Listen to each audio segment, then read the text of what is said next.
Ok, ya debe estar cerrando. Sí. El día de hoy vamos a continuar estudiando otro elemento importante para la sustentabilidad, que va a ser la envolvente térmica y que se va a complementar bastante con estas estrategias de diseño pasivo, que tuvimos la clase pasada una breve introducción a cómo escoger qué estrategias, las mencionamos brevemente, pero realmente va a ser dentro de 2 clases y dentro de 3 clases que vamos a estudiarlas con un poco más de detalle. Primero vamos a atacar este tema de la envolvente térmica. Entonces, antes de empezar, quisiera, no sé si hayan escuchado alguna vez este término de envolvente térmica de un edificio, o si no lo han escuchado, ¿qué les evoca o qué piensan cuando escuchan la envolvente térmica de un edificio?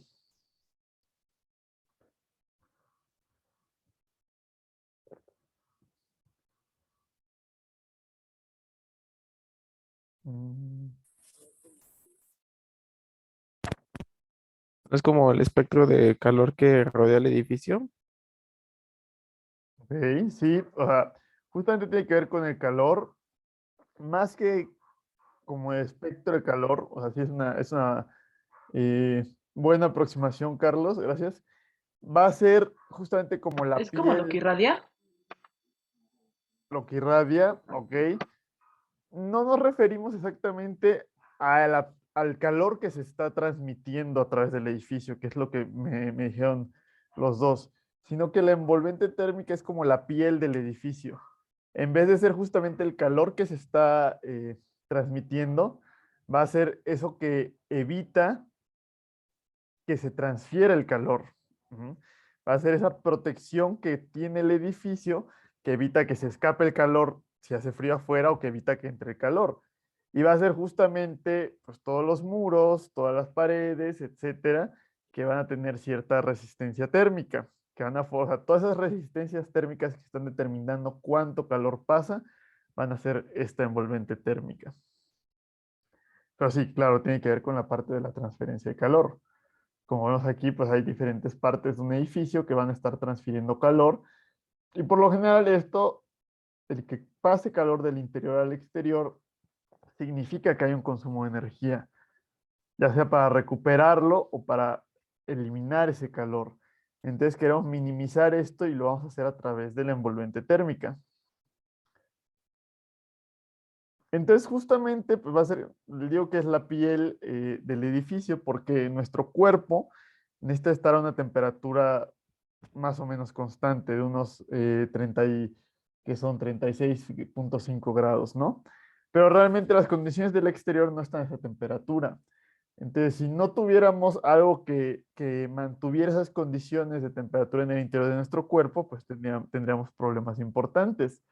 Y como ya dijimos que las viviendas humanas se construyen para mantener condiciones relativamente estables, que mantengan dentro del rango de confort de las personas para que podamos desempeñarnos en el día a día de manera adecuada.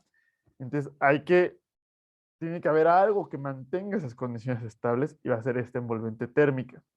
Vamos a ver además que no solamente es importante la temperatura, sino también la humedad, por eso es higrotérmico.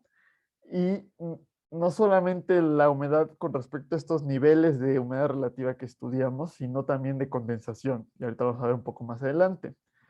Eh, todos los elementos, la gran mayoría de los elementos de un edificio tienen múltiples funciones. Eh, tan solo, o sea, una pared que nos va a dividir el interior del exterior, pues va a ser parte de la envolvente térmica.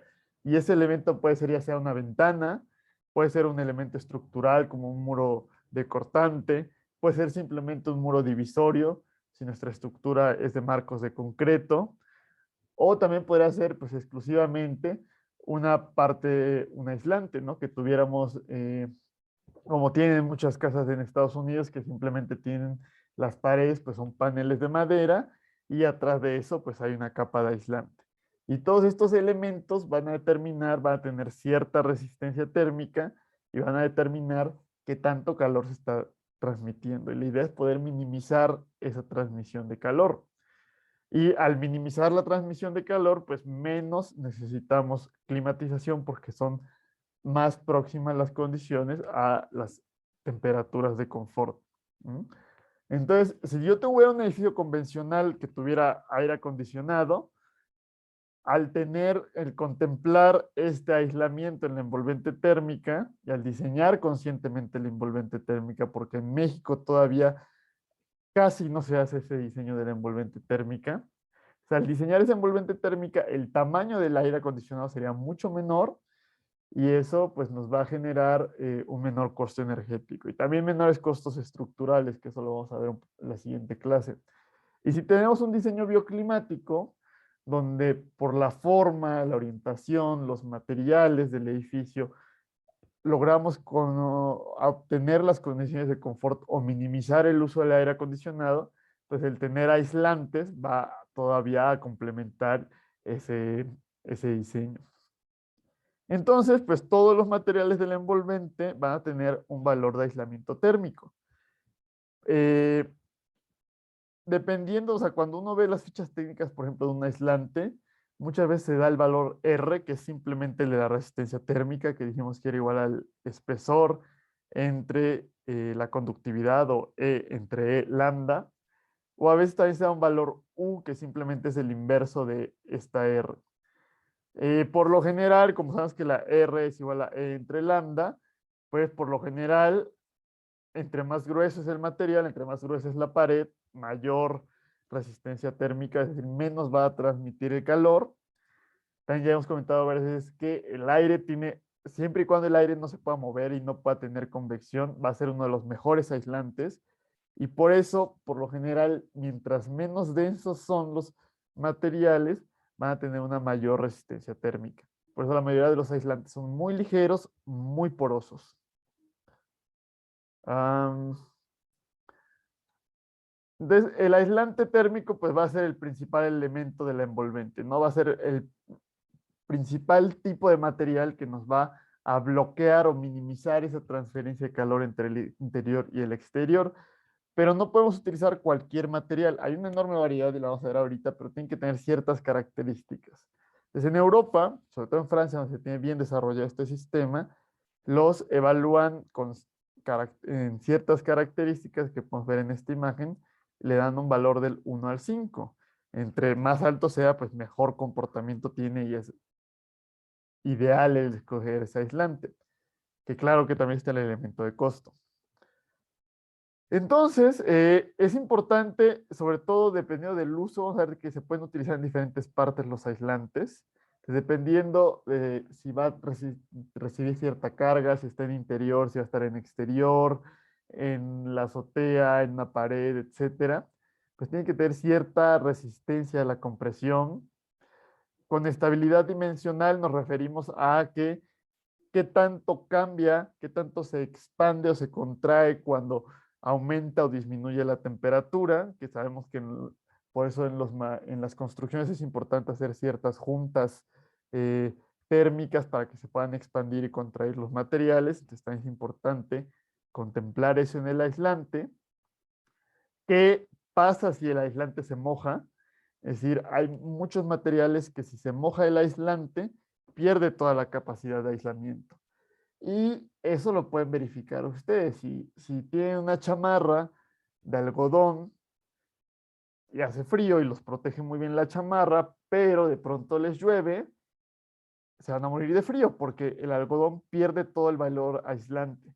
Mientras que si ustedes compran una de estas chamarras, por ejemplo, Columbia, que tiene un aislamiento sintético en el interior, se puede mojar el aislamiento sintético, pero aún así sigue protegiendo y sigue dando un buen valor de R. Entonces, no todos los materiales se comportan igual ante ese contenido de humedad. También, qué tan resistente es ante los esfuerzos de compresión, de tensión, y qué tanto se puede transmitir el vapor de agua, que esto va a ser algo bastante importante y lo vamos a estudiar ahorita en unas diapositivas. También no todos los aislantes provienen del mismo origen.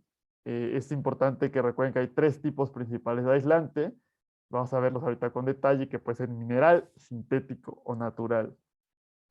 Y que un aislante no solamente funciona como aislante. En los elementos constructivos tenemos que buscar que sean multifuncionales y también eso nos va a ayudar a hacer edificios más sustentables.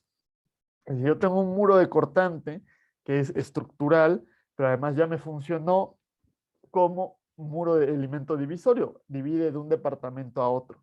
Entonces ya funciona tanto estructuralmente como divisorio. La mampostería muchas veces funciona así. Entonces, la idea es que los aislantes térmicos no solamente sean parte de la envolvente térmica, sino que además nos puedan dar aislamiento acústico, puedan ser retardantes de fuego y también puedan proteger la estructura. Y ahorita vamos a ver un par de ejemplos de esto. Entonces, primero con los aislantes minerales, que pues vienen son extraídos de la tierra y son procesados de ciertas maneras, ¿no? Ahorita les voy a mostrar unas imágenes. Nada más por aquí mencionar que antes se utilizaba muchísimo el asbesto, pero nos dimos cuenta que es cancerígeno, ¿no? Entonces, de hecho es complicado renovar edificios que utilizaban aislante de asbesto, pero todavía existen algunos. Uno de los más comunes es la fibra de vidrio, que simplemente eh, al fabricar el vidrio se le inyecta aire y entonces queda como si fuera esponjoso. Les digo, es muy poroso, entonces atrapa mucho aire sin movimiento en el interior y tiene muy buen valor de aislante. Este otro que es la fibra de roca o lana de roca, que es a partir de basalto, me parece si es basalto lo que tiene, y es igual, está como que inflado, pero la ventaja que tienen, y aquí lo podemos ver únicamente de la pura imagen, es que es mucho más sólido que esta fibra de vidrio. Entonces, esto tiene una buena resistencia a la compresión. Entonces, mientras este solo puede ir en paredes, este también puede ir en pisos, porque yo puedo pisarlo sin que pues, me sienta como si estuviera caminando en espuma. Otra fibra de escoria, es escoria de Altos Hornos, que es como esa nata que queda en la parte superior de los hornos de acero y pues se extrae, de hecho incluso hasta se puede hacer un tipo de concreto especial con esa escoria y también se puede hacer un aislante. La ventaja que tiene es que puede ser proyectado, entonces es fácil de aplicar, sobre todo en este tipo de estructuras de acero. Y también aquí es donde viene la protección contra incendios y protección de estructuras, porque yo ya cubrí toda mi estructura metálica, entonces la protejo de daños, de impactos, y también si hay un incendio, pues recuerden que es importante que el metal mientras se calienta disminuye su resistencia. Entonces esto pues va a evitar que se caliente tanto el material estructural en caso de que haya un incendio. Otros elementos minerales, pues este es un tipo de mineral que es una perlita, que igual es muy poco denso. Se puede utilizar así o incluso se puede convertir en este tipo de paneles prefabricados que son fáciles de aplicar. Otro también muy famoso es el vidrio celular, que es un vidrio que es muy poroso, tiene muchas burbujas de aire en su interior y ya hasta se fabrican como tabiques que se pueden aplicar fácilmente con los métodos constructivos convencionales. Va a haber otro tipo que van a ser aislantes sintéticos o de origen químico que se hacen en plantas de procesamiento. Muchos tienen elementos de plástico, tienen el problema de que no se pueden reciclar fácilmente, algunos. No, otros cuando se queman pueden expedir vapores tóxicos, pero tienen una excelente resistencia al agua y al vapor de agua que no todos estos materiales la tienen. Entonces, el principal ejemplo es el poliestireno expandido, o pues o lo conocemos de manera normal como unicel. Nada más que como ven aquí son unos bloques bastante grandes, pero bueno, esto cuando se quema tiene exhalaciones tóxicas, pero pues es muy ligero y tiene muy buenas características térmicas. El poliestireno extruido, que también es muy común, que es el mismo plástico, nada más que este es mucho más compacto y más resistente también, entonces por eso. La espuma de poliuretano, que también la ventaja que tiene esto es que nos ayuda a rellenar huecos, entonces puede disminuir filtraciones por donde se puede escapar el calor, que también vamos a hablar de eso más adelante. Entonces esto es una espuma, vienen unas como latas, la sacan y se expande. Entonces por eso la pueden meter en pequeños orificios y los va a sellar completamente. Y por último, esto es mucho menos utilizado, pero pues es lo que nos puede ayudar principalmente a tener edificios más sustentables, sobre todo cuando hablemos de la parte del carbono almacenado y del carbono incorporado, que eso va a ser dentro de varias clases, como en un mes o un poco más. Vamos a ver cómo esto nos puede ayudar a tener emisiones negativas de carbono. Eh, pues son como ese elementos que provienen, tienen origen animal, origen vegetal, tienen que tener cierto tratamiento para que no se descompongan. eh, y bueno, tienen ahí también ciertas ventajas y ciertas desventajas dependiendo del material. En México, como se usa muy poco, son difíciles de conseguir, pero hay otros mercados como en Europa donde es más común. Ahora, cuando hablamos, por ejemplo, de usar pluma de ganso, no nos referimos literalmente a que vamos a abrir nuestra almohada y vamos a llenar las paredes con pluma de ganso, sino que son materiales ya hechos específicamente para la construcción, como pueden ver aquí, este tipo de rollos que se aplican sobre la pared o sobre el techo. Y, o sea, ya, bueno, creo que aquí no hay ninguno que no les puse. Sí, o sea, esta fibra de vidrio también viene en un rollo, ¿no? Entonces es una aplicación y una utilidad similar, más que el origen pues es diferente, ¿no? Corcho expandido también se puede utilizar como este tipo de placas de corcho. Uh, guata es celulosa. La celulosa es el papel. Esto realmente es papel reciclado, que también va a ser muy esponjoso. Y como ven, también se puede aplicar proyectado. Y sobre todo en este tipo de techos que tienen en Estados Unidos y en Europa, donde es a dos aguas, entonces ahí es como un pequeño almacén ahí donde guardan cosas, porque es un techo muy bajo, se puede llenar esto, incluso hasta 40, 50 centímetros de esto para dar un muy alto valor de aislamiento. Por ejemplo, también tenemos productos a partir de cáñamo. Esta es una lana de cáñamo, entonces es igual un rollo que se puede aplicar de esta manera, que son fibras naturales que requieren muy poca agua y tienen muy pocas emisiones. Al contrario, absorben dióxido de carbono al cultivarse. También de algodón se puede hacer, y de hecho esto no solamente no es algodón virgen, sino que es algodón reciclado. Si ven el color azul es porque son pantalones de mezclilla reciclados. Entonces ya no solamente estamos utilizando materiales que no requieren un procesamiento industrial muy elaborado, que no tienen tan altas emisiones de carbono, sino que además es algo ya reciclado, que ya tuvo una función antes y al que al reciclarlo pues estamos reduciendo tanto la huella de carbono a lo largo de todo el ciclo de vida, que vamos a hablar de ciclo de vida más adelante, tanto los pantalones de mezclilla como de los aislantes de la construcción. Materiales todavía más naturales y tradicionales que se pueden llegar a utilizar en arquitectura vernácula, como el adobe. El adobe es un excelente aislante, y aunque muchas veces tenemos la noción de que es algo precario, que se fractura fácilmente, pues depende mucho, sobre todo en muchas viviendas en zonas rurales, pues se construye, o sea, las viviendas de adobe son precarias, no porque el adobe tenga esas características, sino porque con un muy bajo presupuesto, pues no se pueden hacer construcciones de mucha calidad, pero eh, con un mayor control de calidad se pueden hacer construcciones de adobe eh, de, de alta durabilidad, ¿no? Entonces, pues también es un material y que pues lo único que utiliza es tierra, ¿no? Entonces no es muy, o sea, bueno, también usa paja, ¿no? Para darle mayor resistencia a la tensión. Entonces, también tiene un valor de aislamiento bastante alto, bastante bueno. E incluso hasta se podría utilizar aislantes de paca de paja, ¿no? O sea, pacas de paja dentro del envolvente, dentro de las paredes para generar aislamiento térmico.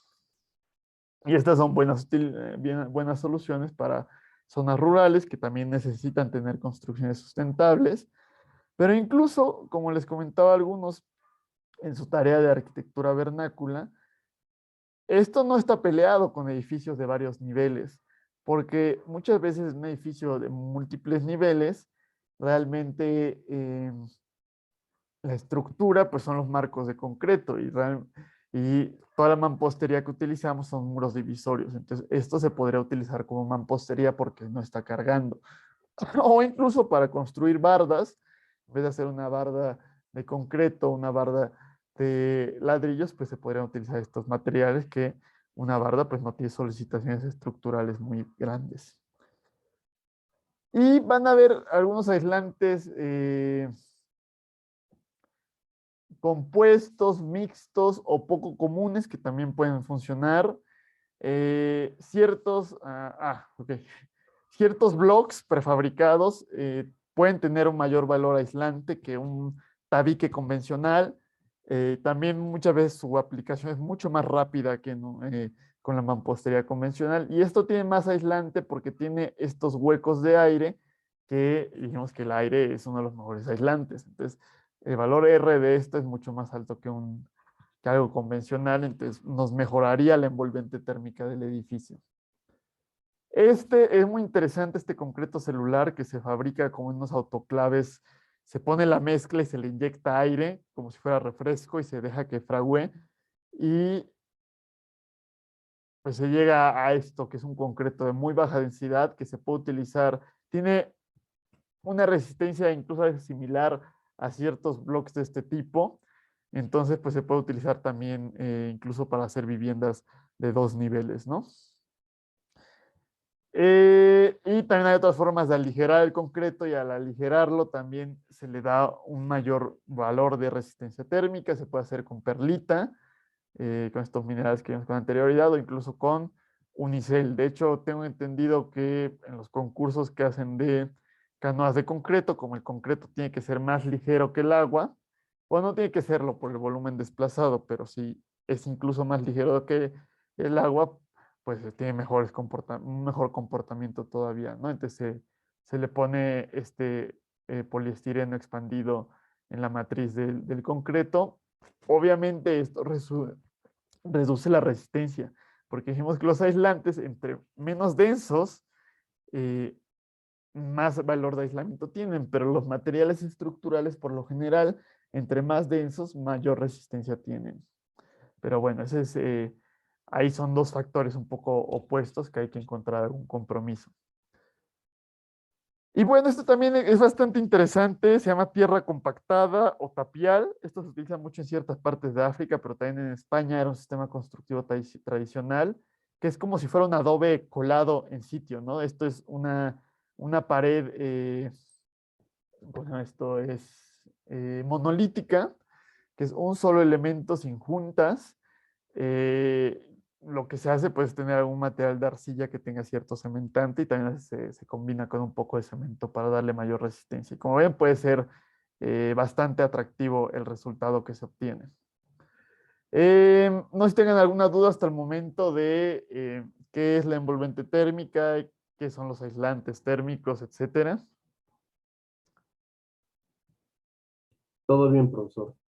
Ok, gracias. Em, bueno, entonces, como les comenté, todos los materiales de la construcción tienen una cierta resistencia térmica. Ya les di en las tablas que le di en transferencia de calor, pues venían ahí de varios materiales, pero esta otra tabla complementa con ciertos elementos que únicamente fungen como aislante térmico. No pueden ser estructurales como esta lana mineral, etcétera. Eh, y también la plancha de corcho, la lana de vidrio. Bueno, la lana de vidrio es la fibra de vidrio, ¿no? Y la lana mineral también es la lana de roca. Viene su densidad y viene aquí su conductividad térmica. Entonces se puede calcular si una resistencia térmica se les pide que pongan cierto material, como viene por ejemplo en su serie, pues ustedes simplemente pueden calcular qué tanto calor se transmite con este valor de lambda. Para los materiales naturales, viene por ahí el corcho, pero para otras cosas como eh, esto de algodón y cáñamo, creo que también, y el corcho, pues si les interesa ver esos valores, pueden entrar a este sitio web, pero está en francés, porque es ahí donde hay un mercado mayor. Ahora sí, como tal, el problema de condensación. Entonces hay que recordar que el aire pues tiene cierta temperatura y tiene cierto contenido de agua en estado gaseoso. Entonces va a tener una humedad absoluta en gramos por kilogramos.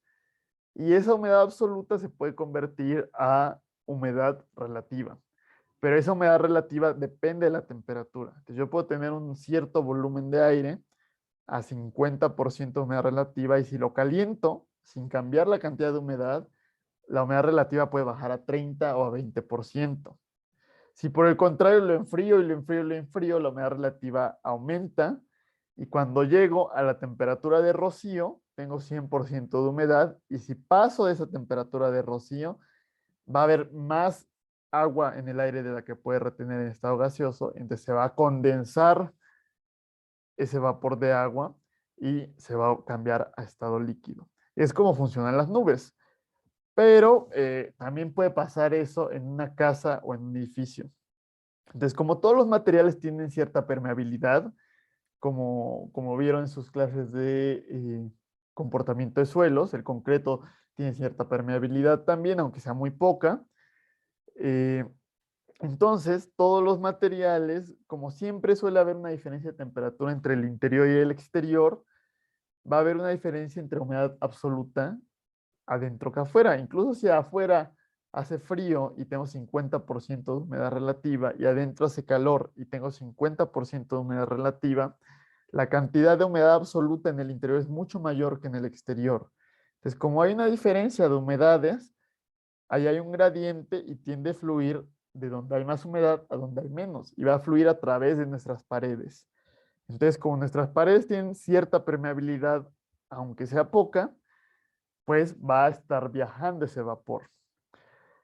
El problema es que también vimos que va a haber un perfil de temperaturas a lo largo de esa pared. Si va bajando la temperatura y se llega a pasar la temperatura de rocío, va a haber condensación y esa condensación puede ser tanto en la superficie de la pared como cuando ustedes tienen un vaso con un refresco frío y ven que en el exterior se hacen gotitas porque la humedad del aire se está condensando, pero también podría ser una condensación intersticial, que es la condensación que se da entre dos capas. Entonces, si es un problema, vamos a ver ahorita una imagen, que se condense en el interior de mi casa, en la pared de mi cuarto, va a ser todavía un problema mayor que se condense entre el tabique y el aplanado, o entre el tabique y el aislante térmico. Entonces, si hay una condensación intersticial, no nos damos cuenta, también va a bajar los valores de R de la envolvente térmica, porque dijimos que um, los aislantes, pues muchos cuando se humedecen baja su capacidad para aislar. Entonces es importante contemplar y calcular ese flujo de vapor de agua en una pared. ¿Mm? Si ustedes habrán visto, bueno, ahorita les muestro la imagen. Eh, ¿Cómo vamos a calcular la condensación? Resulta que es exactamente igual que con las resistencias térmicas, pero ahora vamos a tener resistencias al vapor de agua. Entonces, todos los materiales van a tener ya sea una permeabilidad del material, que la vamos a poner como delta, que va a ser el equivalente a la lambda, a la conductividad, o también a veces nos los dan como resistividad al vapor, que simplemente es delta a la menos 1. Y la resistencia al vapor de agua se va a calcular como el espesor entre la permeabilidad o como el espesor por la resistividad. Tiene unas unidades bastante raras, no vamos a analizar de dónde vienen, pero tiene sentido estas unidades. Estas son meganewtons por segundo entre gramo, pero no nos preocupamos tanto ahorita por las unidades. El chiste es que es exactamente la misma fórmula que para las resistencias térmicas. Pero también va a haber la posibilidad de que haya materiales de muy poco grosor, que dijimos con anterioridad que los materiales muy delgados no aportan a la resistencia térmica, pero en este caso vamos a ver ahorita un poco más adelante que sí pueden aportar a la resistencia al vapor de agua. Entonces, para esos materiales donde el espesor es muy, muy bajo y esta fórmula nos daría casi cero, se les da algo diferente que se llama la permeancia, que va a ser gamma. Entonces, para esos materiales que son de grosor mínimo, que ahorita los vamos a ver, simplemente la resistencia al vapor de agua va a ser la permeanza a la menos 1. Y bueno, tengo que hacer mis resistencias térmicas. Ahorita les muestro un ejemplo. Y lo que tengo que calcular entre cada nodo es ya sea la temperatura de rocío o la presión de vapor, la presión parcial de vapor, que aquí podemos convertir entre estas temperaturas de rocío y la presión parcial de vapor, pero utilizando esta resistencia al vapor hay que trabajar con la presión parcial de vapor. De hecho, son meganewtons porque la presión está en unidades de pascales. Y si recuerdan por ahí hay una relación entre los newtons y los pascales. Eh, bueno, los newtons, los pascales son newtons sobre metro cuadrado, ¿no? Entonces, para ir calculando en cada capa la presión parcial de vapor, pues tomo la presión parcial de vapor de la capa anterior y le resto la resistencia de vapor de esa capa entre la suma de todas las resistencias de vapor, que va a ser mi resistencia equivalente, y lo multiplico por la diferencia de resistencias de vapor entre el exterior y el interior. Si se dan cuenta, es la misma fórmula. Es la diferencia de temperaturas por la resistencia térmica de la capa entre la suma de las resistencias térmicas. Ahora, hay que saber la presión parcial de vapor del exterior y del interior. Entonces, en mi diagrama psicométrico, si me dan la temperatura y la humedad relativa, yo puedo ubicar esos puntos y leer la presión parcial de vapor. O si no, leer la temperatura de rocío y convertirla con esta fórmula.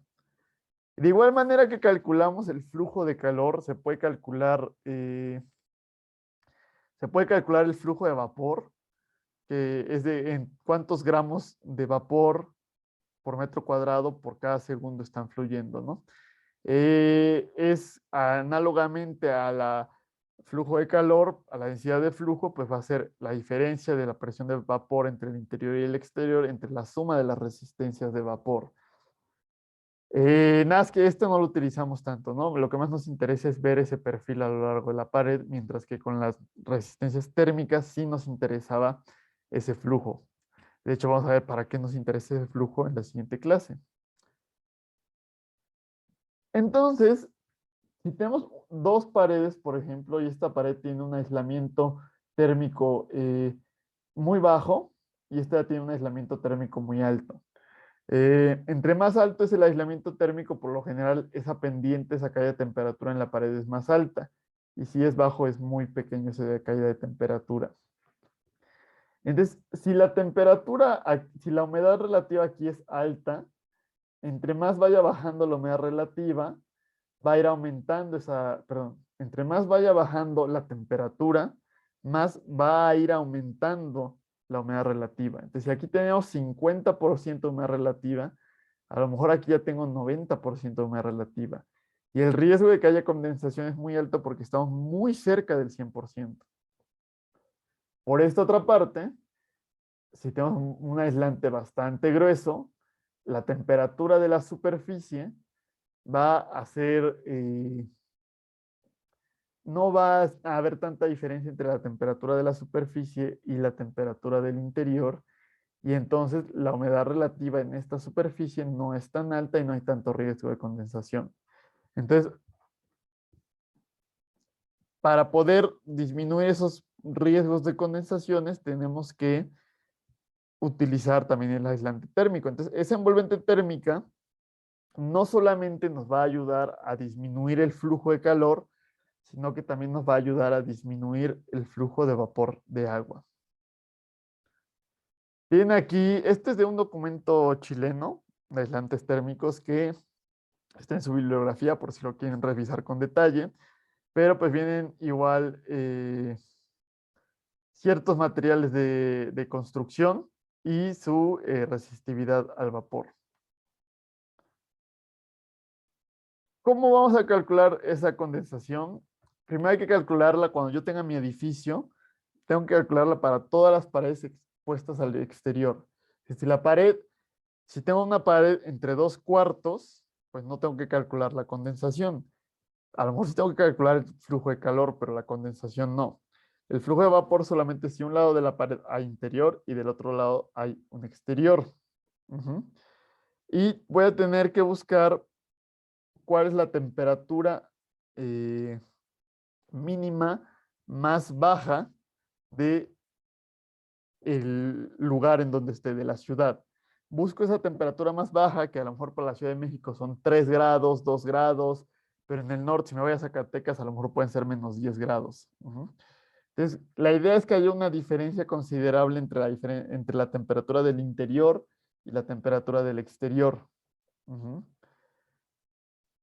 Y vamos a ver, para el interior voy a escoger una temperatura especial para hacer ese cálculo, de acuerdo con esta tabla, de acuerdo con el uso de la habitación. Y para la resistencia superficial, que se acuerdan que era de punto 13, ¿no? Para interiores, era el valor estándar que vimos en esa clase de transferencia de calor. En vez de escoger ese valor, vamos a escoger un valor diferente, un valor especial para irnos al peor de los casos, que es donde tenemos una lámina de aire muy estática. Por ejemplo, si yo tengo un mueble, el mueble siempre va a estar separado unos centímetros o milímetros de la pared y entonces la lámina de aire que se hace entre el mueble y la pared va a ser muy, muy estática. Entonces su resistencia superficial, que recuerden que la resistencia superficial tenía que ver con la convección del aire, y va a ser todavía mayor. Entonces esto va a hacer que las temperaturas de la superficie bajen más y nos estemos yendo al peor de los casos. Y hay que hacer nuestras resistencias térmicas y nuestras resistencias de flujo de vapor y hacer un cálculo muy similar. Entonces, esta es la resistencia térmica que ya hemos estudiado con anterioridad, donde pues tengo, por ejemplo, aquí tengo la temperatura del aire exterior, la temperatura de la superficie exterior, una resistencia superficial exterior por convección, tengo 2 capas en mi muro y tengo un aire interior. Esta resistencia superficial exterior, vamos a escoger el valor estándar que hemos escogido en los otros cálculos de transferencia de calor. Y para esta parte interior vamos a irnos con la tabla. Es decir, si esto ya no es parte de la serie número 1, esto es parte de la serie número 2, pero si en la serie número 2 les dice calculen el flujo de vapor detrás de un mueble, ¿no? Detrás de un closet. Entonces, en vez de escoger el valor estándar de esta resistencia superficial interior, pues van a escoger este que va a ser 0.50. Y va a tener un flujo de calor, una densidad de flujo, ¿no? Y van a ser además otras resistencias similares, pero van a ser resistencias al flujo de vapor y van a ser prácticamente un espejo del esquema de resistencias térmicas, pero con ciertas diferencias. Si ustedes ven por aquí, ven que el aire en movimiento tiene una resistividad al vapor de 0. Es decir, el aire en movimiento pues permite que pase el vapor de agua como si nada. Entonces, estas resistencias de en medio corresponden a la conducción de calor, mientras que estas resistencias superficiales corresponden a la convección. Entonces, corresponden al movimiento de aire, a esa lámina de aire que existe pegada a una pared. Entonces, la resistencia de vapor superficial, tanto en el interior como en el exterior, va a ser igual a 0. Y eso significa que la temperatura de rocío superficial va a ser igual a la temperatura de rocío del aire exterior, o que la presión de vapor de la superficie va a ser igual a la presión de vapor en el exterior, porque esto es 0, ¿no? Y bueno, en esta fórmula, si le resta, si aquí hay un valor que es 0, pues se queda exactamente igual que el otro valor. Y que la resistencia de vapor de cada capa se va a calcular como el espesor por la resistividad al vapor que ustedes leyeron de esta tabla. Y en vez de calcular las temperaturas de bulbo seco, vamos a calcular las temperaturas de rocío. Y en vez de calcular el flujo o la densidad de flujo de calor, vamos a calcular la densidad de flujo de vapor de agua. Entonces, vamos a hacer un ejercicio muy rápido. Como es algo muy parecido a la parte de transferencia de calor, no me voy a detener tanto en este ejemplo, pero igual cuando hagan su serie va a ser importante que regresen a esto que estamos grabando para repasar cómo se hace, ¿no? Entonces, supongamos, bueno, antes de empezar con el ejercicio, nos tengan alguna duda más o menos de cómo funciona el flujo de vapor de agua a través de una pared.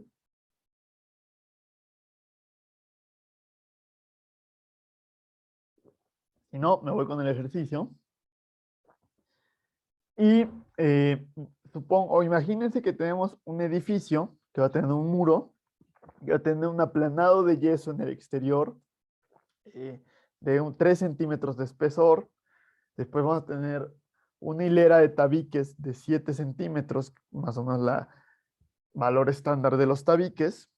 Después vamos a tener un aislante que es de esta marca, es el modelo producto Foamular de la marca Owens Corning. Tiene un espesor de 7.6 centímetros y una resistividad al vapor de 8.76 meganewtons segundos entre gramos metro. Y además vamos a tener un acabado en el interior de yeso de 3 centímetros. Y vamos a tener estas condiciones. En el interior tenemos 18 grados y 50% de humedad, que corresponde a una habitación destinada a vivienda, enseñanza, etcétera, y al 50% de diseño que tomamos. Y en el exterior, pues buscamos las condiciones más frías del lugar en el que estamos y resultaron ser menos 5 grados centígrados con 90% de humedad. Entonces, ustedes, esto yo lo hice en Excel, tienen que poner su lista de espesores de las diferentes capas, tienen que poner porque tenemos 4 capas, ¿no? O sea, el yeso, el tabique, el aislante y el otro yeso, ¿no? Entonces tenemos 4 capas, 4 conductividades, calculamos nuestras resistencias térmicas y además están las resistencias superficiales exterior e interior. Miren, me estoy equivocando, en este punto 0,4, el valor estándar para el interior. Sumamos, tenemos nuestra resistencia equivalente y esto ya lo han hecho, es muy sencillo. Calculamos el flujo el flujo, la densidad de flujo de calor, calculamos el perfil de temperaturas y hasta ahí es la parte básica de transferencia de calor, cuando hay conducción y hay convección. Después, en mi misma tabla, para cada una de estas capas, agrego las resistencias de vapor, las resistividades, perdón, y calculo las resistencias al flujo de vapor, multiplicando cada una de estas por su espesor correspondiente. Tengo que calcular por ahí la presión de vapor en el exterior y en el interior, porque, y eso lo hago metiendo estos datos a mi diagrama psicométrico. Ahora, como la resistencia al vapor de la capa superficial, es decir, esa parte de convección es 0, como se los puse aquí. Entonces la presión parcial de vapor del exterior y de la superficie exterior es la misma y la temperatura de rocío es exactamente la misma. Y ya pues simplemente calculo para cada capa, voy avanzando paso a paso con esta fórmula, calculando la presión de vapor en cada capa y después convierto esa presión de vapor contra la temperatura de rocío. Ahora, aquí yo no les estoy poniendo la resistencia térmica. Entonces, lo vuelvo a repetir, es fundamental que para todos estos ejercicios siempre dibujen las resistencias térmicas. También para su serie número 1. Si en algún ejercicio no hacen la resistencia térmica, es muy probable que se equivoquen porque no vieron cómo funcionaba el problema. Y también, para todos estos ejercicios es importante graficar el perfil de temperatura. Si no se grafica el perfil de temperatura, pues no hay manera de saber tomar una conclusión. Y también, o sea, si a lo mejor hicieron bien este cálculo, pero no hicieron su perfil de temperatura, va a estar mal el ejercicio, ¿no? Y pues más o menos que tenga sentido, ¿no? O sea, no es simplemente hacer una gráfica en Excel, sino hay que poner las diferentes capas que tenemos de nuestro muro, aunque no está a escala esto, ¿no? Pero obviamente aquí parece que el yeso tiene el mismo grosor que el tabique, ¿no? No es así, pero me da a entender que tenemos una capa de yeso, una capa de tabique, una de aislante y otra de yeso. Y que hay una interfaz entre el aislante y el yeso, interfaz entre el tabique y el aislante, e interfaz entre el yeso y el tabique. Y es muy importante que grafiquen su perfil de temperaturas, que es el rojo que tenemos aquí, y que grafiquen su perfil de temperaturas de rocío en la misma gráfica, superpuestos. No tiene sentido graficarlos por separado y con la misma escala. Y así yo puedo comparar. Y ahora dijimos que cuando se aproxima mucho la temperatura bueno, viene por ahí, cuando se aproxima mucho la temperatura de rocío a la temperatura de bulbo seco, hay riesgo de condensación. Entonces quiero que me digan aquí si existe riesgo de condensación y en qué parte del muro habría un riesgo de condensación.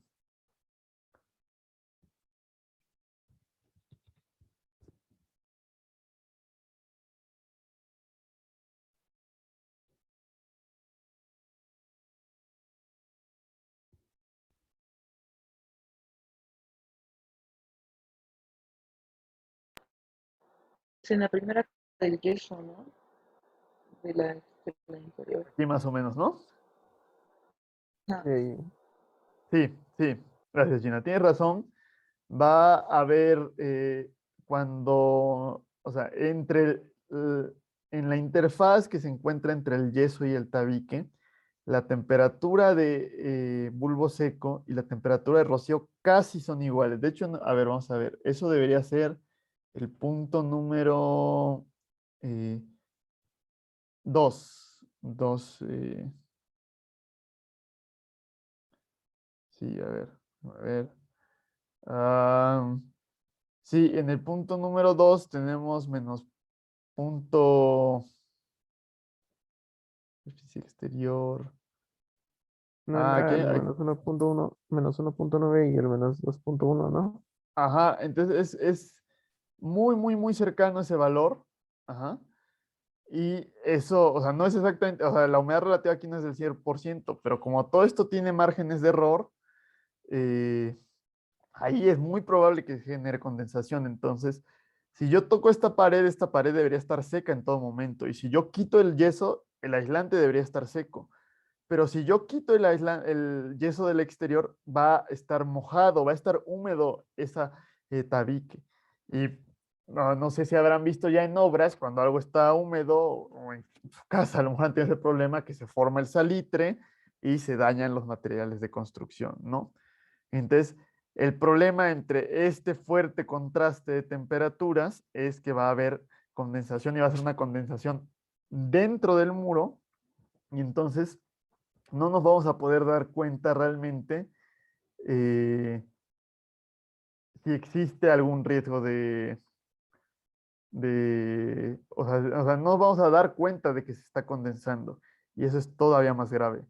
Bueno, no nos damos cuenta si no hacemos el cálculo. Si lo hacemos, nos damos cuenta que existe ese riesgo. Entonces, ¿qué va a pasar? Así se ve una pared, no sé, a lo mejor lo han visto también en alguna casa. Así se ve cuando hay condensación porque las superficies húmedas le encantan al moho y el moho va a empezar a crecer. Y esto es si está en la superficie, es decir, si fuera aquí en esta parte o en esta parte. Ajá. Si es intermedio, digo, no se ve o se va a empezar a ver como salitre. Esto, el problema que nos va a generar, pues es que vamos a estar respirando todas las esporas que genere esto y nos va a generar, pues, asma, sinusitis, alergias. Ya dijimos que algunos materiales van a perder la capacidad de aislar y la mayoría van a perder vida útil.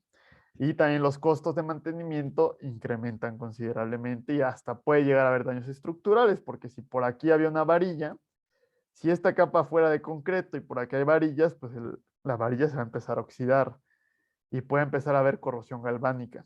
Entonces eso puede ser bastante grave. Este es un tipo de condensación, el que a lo mejor han estudiado con más detalle, pues es la humedad capilar. Si recuerdan que hay que impermeabilizar esa capa, parte superior de la primera hilera de tabiques para que no suba la humedad, pero también puede pasar a través de la humedad del ambiente. En zonas muy cálidas sucede lo contrario. En vez de tener, por ejemplo, esto podría suceder en la Ciudad de México en invierno. Si nos vamos a lugares más cálidos, sobre todo en el sureste, este tipo de problemas los vamos a ver en el exterior. Porque en vez de tener un exterior frío y un interior caliente, tenemos un interior frío y un exterior caliente. Entonces, esta condensación se daría en la capa externa. Y si ustedes ven los aires acondicionados, luego ven que toda la pared alrededor del aire acondicionado está negra. Y está negra de moho. Entonces, eso genera problemas importantes. Y también, como dijimos por acá, que entre menor resistencia térmica tiene toda la pared, la temperatura superficial es mucho menor y se aproxima a esa temperatura de rocío. Entonces, donde hay puentes térmicos, como en las esquinas o en las ventanas, que casi no tienen resistencia térmica, la condensación es prácticamente un hecho.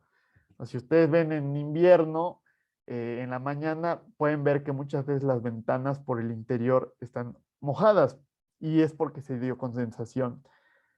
También eso es un reto porque si el marco de las ventanas es de madera, se puede empezar a podrir. Entonces hay que tener cuidado o eso es otro argumento a favor de utilizar ventanas dobles, por ejemplo. ¿Qué podemos hacer entonces para disminuir los problemas de condensación? Digamos, una forma es aumentar el aislamiento o la resistencia térmica, pero vimos que aquí incluso con aislamiento pues hay un problema de condensación.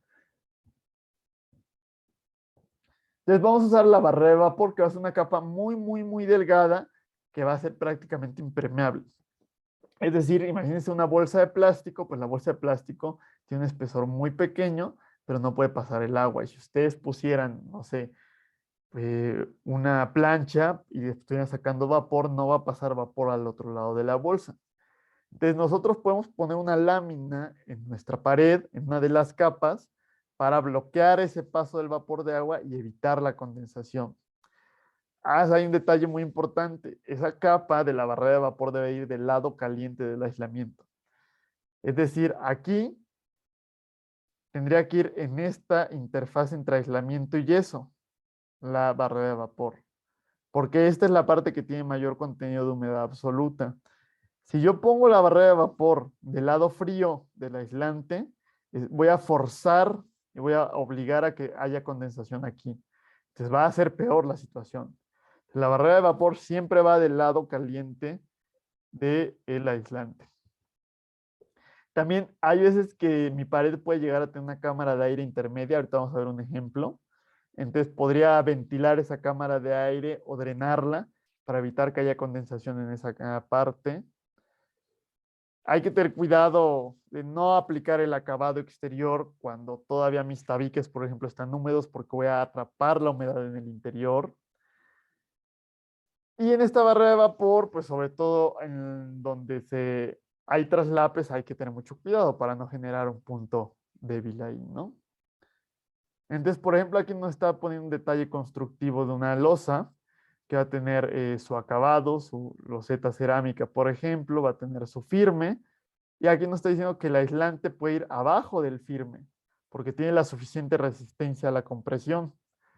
Viene la losa de concreto, y viene el interior, viene aquí un aplanado, y como el interior va a estar más caliente que el exterior, se le pone en esta parte la barrera de vapores. Entonces está del lado caliente del aislante térmico.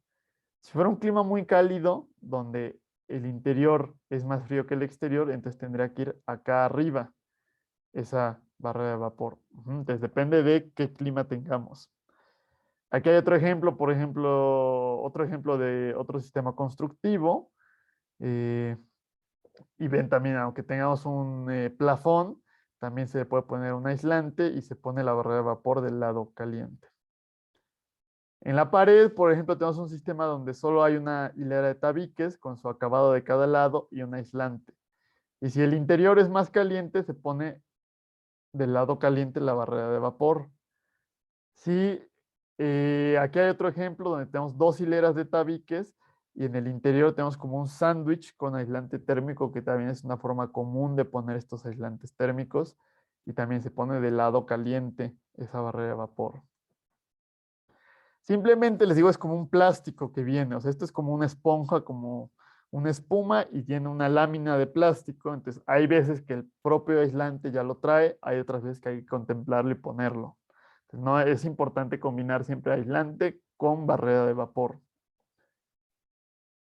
Y las barreras de vapor van a tener su propia resistividad. Bueno, ya no es resistividad, ahí hay que corregirlo, es permeancia. Permeancia, que la permeancia va a ser, de hecho, ok, ahorita lo corrijo. Ah, es la permeancia, ¿dónde está la cosa para? Aquí está. Ok. La permeancia que dijimos por acá que era gamma para materiales de grosor mínimo, porque es tan pequeño el grosor, por ahí viene el grosor, creo. 0.05 milímetros, una lámina de polietileno. Polietileno es un plástico, plástico de las bolsas de basura, ¿no? Entonces, si yo multiplico espesor por resistividad, 0.015 milímetros es muy poco y me va a dar un valor muy bajo.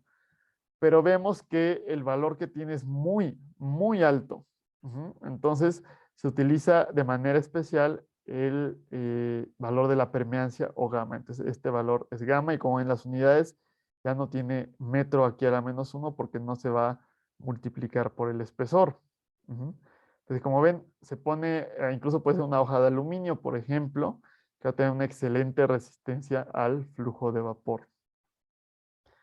Entonces, si yo les doy un muro, que una de sus capas, si les digo, el muro tiene una barrera de vapor, y la barrera de vapor cuenta como una capa, y entonces hay que poner una resistencia donde esté esa barrera de vapor. Entonces, por ejemplo, aquí yo tengo mi muro, que puede tener, por ejemplo, a lo mejor un tabique nada más, y una barrera de vapor, y no tiene nada más, aparte de sus resistencias por convección. Entonces, dentro de mi resistencia tengo que poner esa barrera de vapor. Si me dicen, por ejemplo, en la serie de, tienes un muro, a lo mejor con un tabique, en el inciso A, nada más pones esta resistencia y esta, tres resistencias en serie.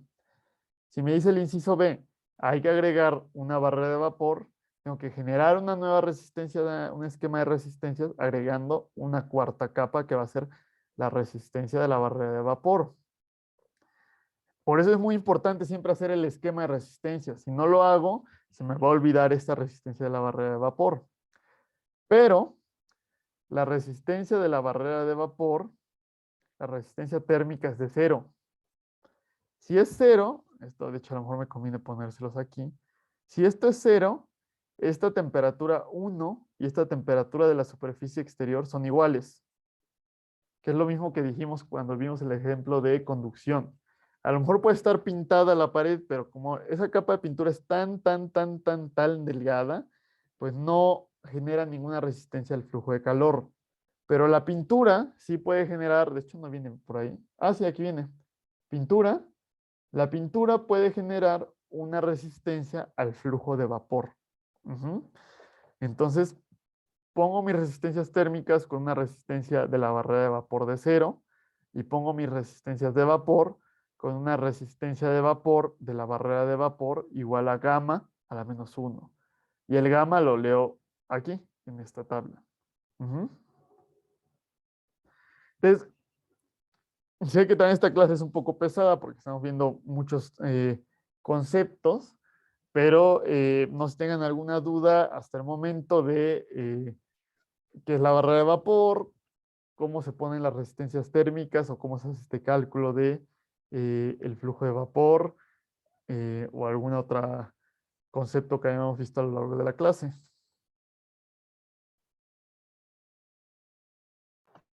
Sí, yo tengo una duda.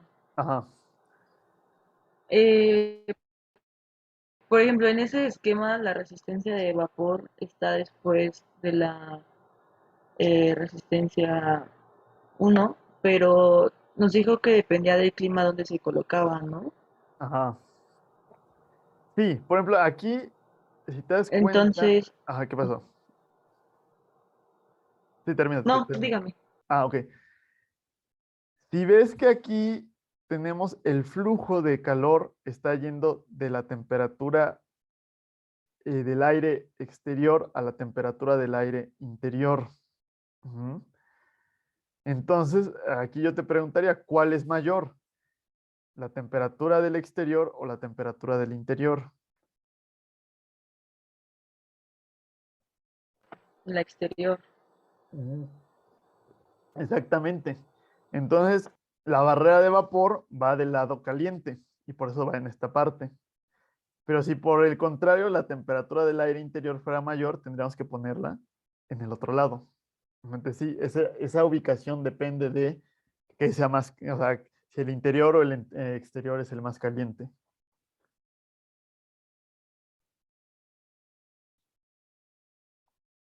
Gracias. Ok, de nada, Gina. Eh, Obviamente hay lugares donde en una época del año es más caliente uno y en la otra época del año es más caliente el otro. Ahí se complica un poco la situación. Eh, pero por eso tenemos este tipo de esquemas a veces un poco más complejos con dos capas, un sándwich de aislante, etcétera. Ahora, esta última parte de esta segunda parte de la clase, voy a hablarles un poquito cómo se pueden aplicar los aislantes con algunas fotos para que vean cómo se ven en la realidad.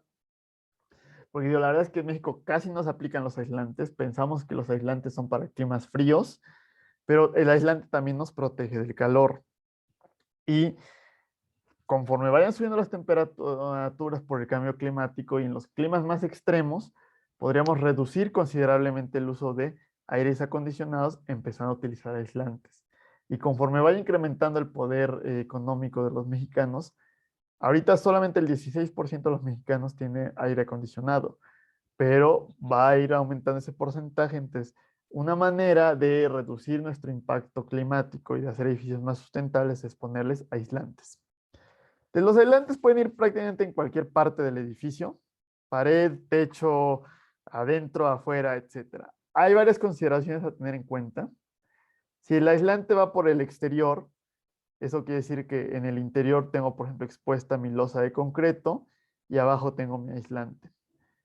Si durante el día se calienta la losa de concreto y la losa de concreto es muy masiva, es decir, tiene un volumen y una capacidad calorífica muy alta, entonces absorbe mucho calor y en la noche lo va a liberar. Y así podemos aprovechar ese esquema bioclimático de inercia térmica, que dijimos que era parecido a lo que se hacía con las madrigueras en los animales. El problema es que la losa, cuando empieza a liberar el calor en la noche, lo va a liberar a donde haya menor resistencia al flujo de calor. Es decir, la losa va a liberar calor tanto hacia arriba como hacia abajo. Pero como hacia abajo hay un aislante térmico que tiene una resistencia al flujo de calor muy grande, entonces la gran mayoría del calor se va a liberar al interior, que es lo que queremos, que esto mantenga cálido el lugar en la noche. Si yo por el contrario pongo el aislante arriba, la losa va a rechazar el calor hacia abajo y entonces no voy a aprovechar la masa térmica o la inercia térmica en mi habitación y voy a haber desperdiciado esa estrategia bioclimática. Sin embargo, va a haber ocasiones en las que justamente yo no quiero que haya un elemento con masa térmica.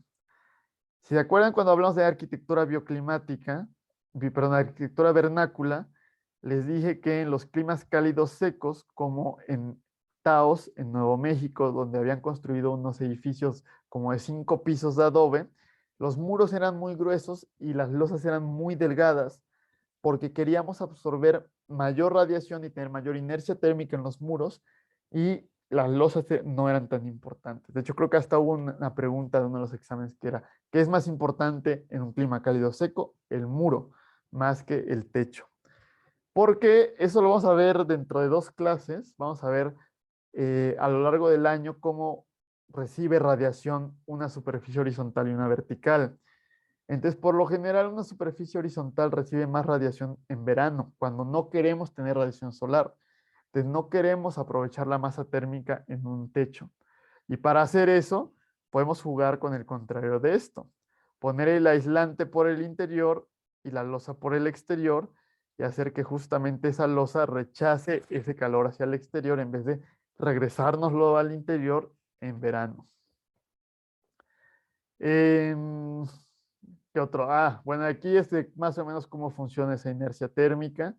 Esta línea naranja es la radiación solar y esto hacia adentro es absorción de calor por parte de la losa y hacia arriba es liberación de calor. Entonces, durante el día, en vez de que se caliente el aire de la habitación, la radiación calienta la losa y durante la noche, que se podría enfriar mucho el aire de la habitación, no se enfría tanto porque esta losa va a liberar ese calor que absorbió con anterioridad.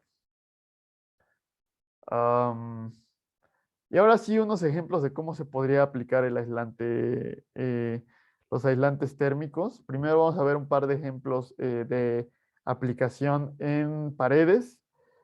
Una forma se llama Sistema de Aislación Térmica Exterior y Acabado, o EIFS, que es por sus siglas en inglés. Eh, entonces, aquí tiene un pequeño esquema. Ven cómo tengo mi estructura, que puede ser concreto, puede ser mampostería. Se le tiene que poner un adhesivo que es como, por lo general, como una malla. Se pone, aquí por ejemplo nos está poniendo poliestireno expandido, que es el unicel. Viene hasta ahí la densidad, que va a ser importante porque esto va a ser una carga adicional a este muro. De aparte se le va a poner como el unicel. Ay, bueno, el unicel viene aquí. Entonces no puedo dejar el unicel expuesto. De hecho, justamente ven eso, ¿no? Se está pegando el unicel, se está pegando a través de esa malla adhesiva y hay que darle un acabado en el exterior.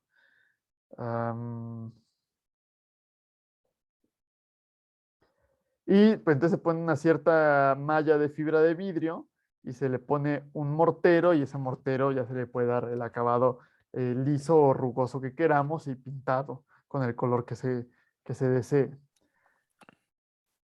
Otra forma de generar, de pegar o de unir el aislante a mi sistema estructural o a mi muro divisorio es a través de estos moños que son similares a los que se usan para la cimentación cuando se hace un muro de cortante. Y pues se puede poner ya sea con esta malla de fibra de vidrio o simplemente poner por ahí una aplanado de yeso. Creo que alguien tiene su micrófono abierto. Eh, entonces, realmente no tiene por qué darse uno cuenta que el edificio tiene aislante, porque el acabado puede ser exactamente el mismo que yo le hubiera dado si hubiera tenido simplemente este muro divisorio. Entonces, no es una limitante en cuanto a la estética del edificio la aplicación del aislante. Otro sistema va a ser con una fachada no ventilada, donde ya no lo pegamos directamente al muro, sino que vamos a utilizar una subestructura o un perfil estructural, que como ven puede ser aquí de aluminio o de acero galvanizado, eh, y se monta con algunos taquetes en mi estructura, y esto va a ser como un sándwich. Entonces va mi aislante y va el acabado final, que puede ser una placa de fibrocemento, alguna losa como de cantera, por ejemplo, alguna de estas placas metálicas que se utilizan mucho recientemente, que va unida a mi subestructura y eso aplasta, aprieta a mi aislante y eso hace que no se mueva mi aislante. Más o menos así está un ejemplo. Vemos que tenemos un acabado, un muro de mampostería, un block. Después se está uniendo con este tipo de moños un aislante. Este aislante es de lana de roca. Se pone estos perfiles, estos rieles para montar este tipo de acabado, que es muy común en la arquitectura moderna. Y se dan cuenta, pues no hay forma de darse cuenta ya terminado que tiene el aislante, pero sí el consumo energético de este tipo de edificio va a ser mucho menor. Entonces es importante que empecemos a implementar eso de mayor manera en nuestro país. Otra opción va a ser la fachada ventilada. Y esa fachada ventilada lo único que tiene es que va a haber un espacio de aire entre esta placa y el aislante. Ahí se ve, tiene nuestra estructura, tiene el aislante y tiene la placa, pero el riel es mucho más grueso. Entonces, hay un espacio de aire y la idea es que ese espacio de aire esté ventilado, es decir, que esté abierto por arriba y que esté abierto por abajo. Y entonces esto va a funcionar como una chimenea. Hace mucho calor en el exterior y entonces se calienta la primera capa y empieza a transmitirse el calor. Y después, en vez de que como hay una capa de aire aquí, se va a calentar esta capa de aire, pero en vez de que esta capa de aire caliente y transmite el calor hacia el interior de la habitación, como el aire al calentarse tiende a subir porque es menos denso, pues vamos a expulsar ese aire caliente y va a entrar aire fresco. Entonces, todo el calor que esté entrando por la fachada, todo ese calor debido a la radiación solar, en vez de entrar, se va a expulsar por la ventilación de la fachada. Más adelante, no, de una vez les voy a dejar que vean que vean un video de otro ejercicio de transferencia de calor donde hacemos el análisis de cómo funciona las resistencias térmicas cuando tenemos esta fachada ventilada para reducir el flujo de calor a este interior. Y ahí hay un ejemplo, igual ven cómo tiene estas placas de aislante y ya tiene un perfil que está mucho más separado para que se pueda dar ese flujo de aire en estas partes interiores. Aquí se ve todavía más claramente cómo hay varios centímetros entre esta espuma de poliuretano y nuestro acabado final, ¿no? Que es como una loseta cerámica, pero entonces se va a calentar este aire en el interior y va a subir y va a ser expulsado. Esa es la forma de aplicar el aislante por el exterior. Hay otras formas, esas son las principales. También se puede aplicar por el interior el aislante, como les comenté. Ahí es más sencillo. Por ejemplo, si en vez de querer tener el acabado de nuestro muro de mampostería, podemos tener un acabado, por ejemplo, de una placa de yeso. Eh, como de tabla roca, ¿no? Y la tabla roca va montada siempre en un sistema de perfiles que a su vez van montados al muro. Y ese perfil suele tener un hueco en esa parte. Y en ese hueco o en ese espesor que tenemos, yo podría poner mi aislante térmico. De hecho, ya la marca Tabla Roca incluso vende un sistema donde ya viene como una sola unidad la placa de yeso y el aislante unido. Otra opción es simplemente pegar, hay un tipo de adhesivos para pegar mis placas de aislante al muro de mampostería y ponerle algún acabado, ¿no? Como de yeso, por ejemplo.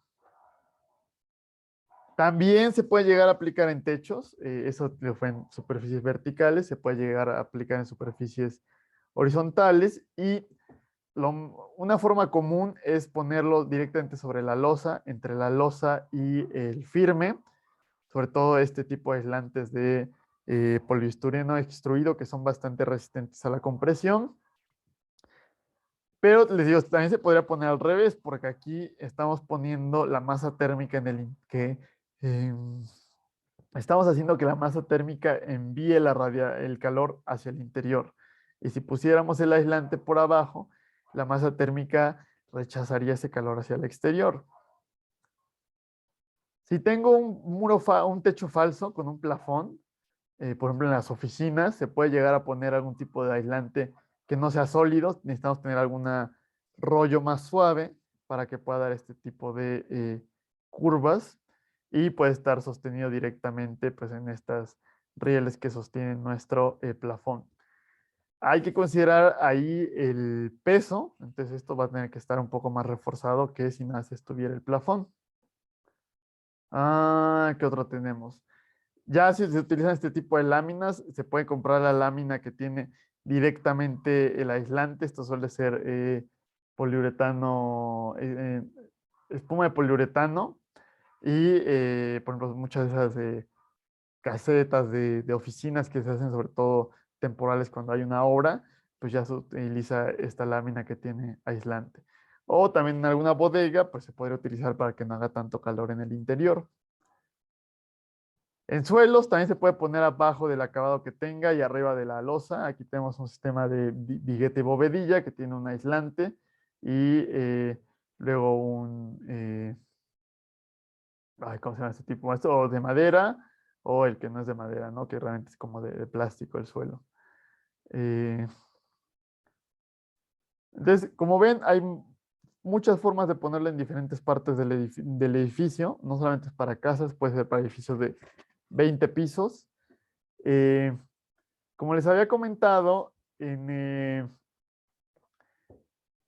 las esquinas, en las aristas de los edificios, puede llegar a haber un mayor flujo de calor porque es menor esa distancia que tiene, ese espesor que tiene nuestra envolvente.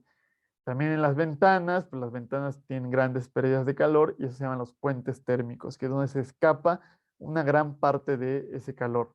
Vemos que en los muros que están aislados no se pierde calor, pero aquí se está desperdiciando calor y eso está aumentando mucho el consumo energético.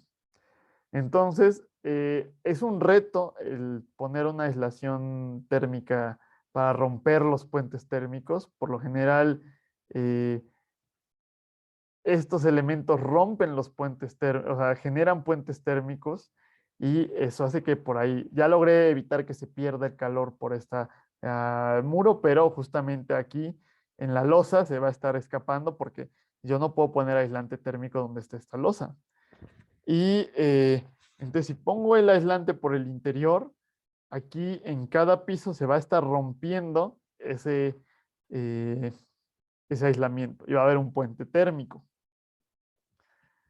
Una posible solución es simplemente poner el aislante por el exterior y ya no tengo yo problemas aquí con las losas. Pero si dan cuenta, estoy generando un nuevo puente térmico aquí eh, donde está justamente el último nivel. Hay además otro problema que imagínense que hay balcones que sobresalen aquí y esos balcones también me van a romper ese aislamiento térmico por el exterior. Entonces es un reto y hay que contemplar que también hay que encontrar la manera de eh, romper esos puentes térmicos para tener todavía una mayor eficiencia energética. Aquí hay una propuesta, sobre todo ya donde llegamos a la azotea de una casa, donde es difícil, si yo lo tengo por el exterior, también pierdo ahí aislamiento térmico. Si lo tengo por el interior y por el exterior, tengo ahí un puente térmico.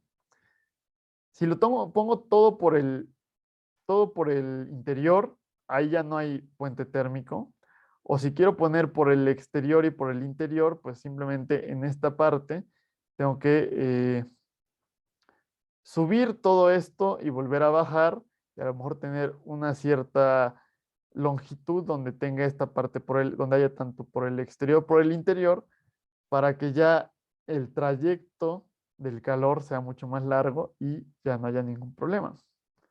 Como lo vemos aquí en un muro o en una losa, en vez de perder por ahí el calor, hago una pequeña extensión, una pequeña saliente, entonces ya el espesor que tiene que recorrer para perderse el calor es mucho mayor y estoy rompiendo el puente térmico, logrando tener una envolvente adecuada a lo largo de todo mi edificio.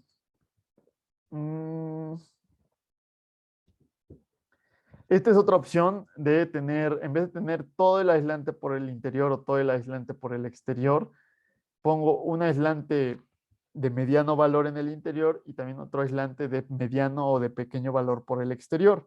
Entonces tengo tanto aislante por el interior como por el exterior y así donde se rompe el aislante por el interior, lo tengo por el exterior y donde se rompe por el exterior, lo tengo por el interior. y así logro tener un aislamiento adecuado.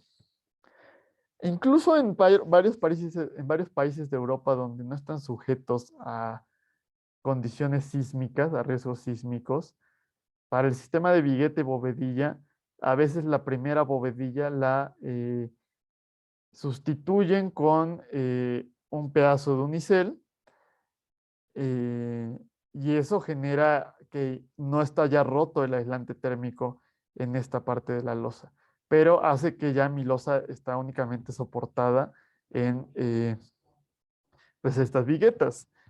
Entonces, en lugares sísmicos como la Ciudad de México, pues no es muy viable aplicar esto, pero a lo mejor en otras partes del país sí se podría utilizar este tipo de tecnología, como en Monterrey, por ejemplo.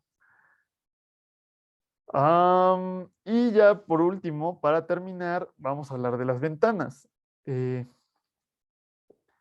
las ventanas son importantes para tener una vista del exterior. eh, Son importantes para recibir radiación solar en invierno, eso lo vamos a ver dentro de unas clases, pero también pierden una enorme cantidad de calor porque tienen una resistencia térmica muy pequeña porque son muy delgadas. Una posible solución para romper el puente térmico y mejorar la envolvente térmica es tener ventanas dobles. Entonces, la forma más fácil de hacer ventana doble es simplemente poner dos marcos, uno después de otro, y ya tengo dos ventanas.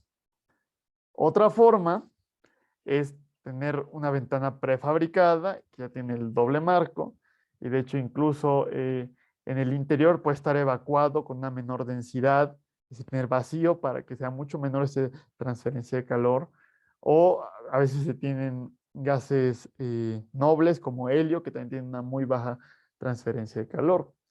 Pero eso es en cuanto al vidrio como tal. El marco de la ventana, que suele ser de aluminio, pues el aluminio es uno de los mejores conductores de calor y a lo mejor ya evitamos el perder calor por el vidrio, pero por el marco se nos está escapando todo el calor, como lo podemos ver. Vemos que aquí las ventanas son ventanas dobles, entonces tienen muy poca transferencia de calor, pero por el marco se pierde una enorme cantidad de calor. Entonces, una posible solución es tener cámaras de aire en nuestro marco de aluminio o tener marcos de PVC o de madera que tienen una mucho mayor resistencia térmica. Y bueno, ahí tienen ciertos valores de la transmitancia térmica de diferentes tipos de ventana y de la conductividad térmica. Ven como la enorme diferencia entre la conductividad térmica del aluminio y del PVC. Y bueno, eso sería todo por el día de hoy. Paro la grabación